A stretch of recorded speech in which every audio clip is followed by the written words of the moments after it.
speak to retired Colonel Douglas Macgregor, who joins us now.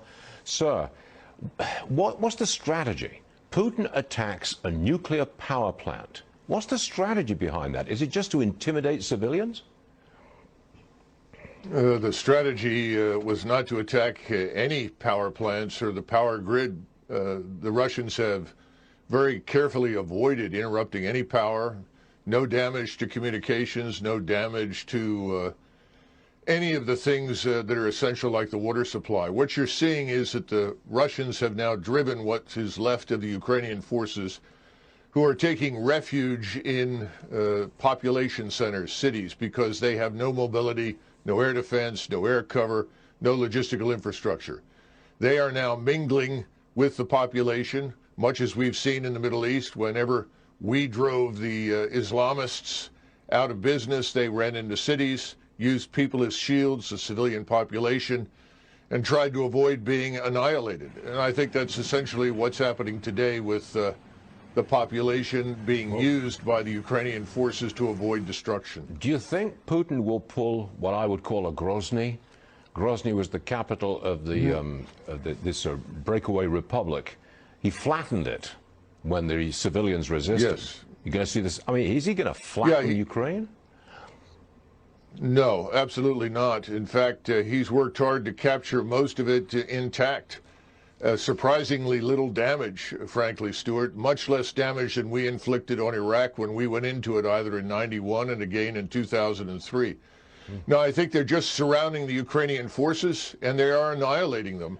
And this is inevitable. And Mr. Zelensky, I think, is postponing the inevitable in the hopes that we are going to rescue him, and we are not coming. President Biden has made that very clear. You think the end is in sight? Well, the end, the end of this phase is still a few days away. But the first 5 days, Russian forces, I think, frankly, were too gentle.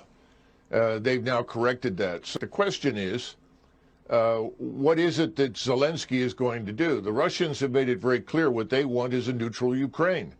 This could have ended days ago if he accepted that. And then they can adjust the borders. But the eastern part of Ukraine is firmly in Russian hands. But again, the Russians are not seizing territory. They're destroying Ukrainian forces. That's their focus. Colonel, it sounds like you don't approve of Zelensky's stand. Oh, I think Zelensky is a puppet. And he is putting huge numbers of his own population at unnecessary risk. And quite frankly, most of what comes out of Ukraine is debunked as lies within 24 to 48 hours. The notions of taking and retaking airfields, all of this is nonsense. It hasn't happened. He's not a hero? I mean, he's standing up for himself and his own people? You don't think he's a hero? No, I do not. I don't see anything heroic about the man. And I think the most heroic thing that he can do right now is to come to terms with reality. Neutralize Ukraine. This is not a bad thing. A neutral Ukraine would be good for us as well as for Russia. It would create the buffer that, frankly, both sides want. But he's, I think, being told to hang on and try to drag this out, which is tragic for the people that have to live through this.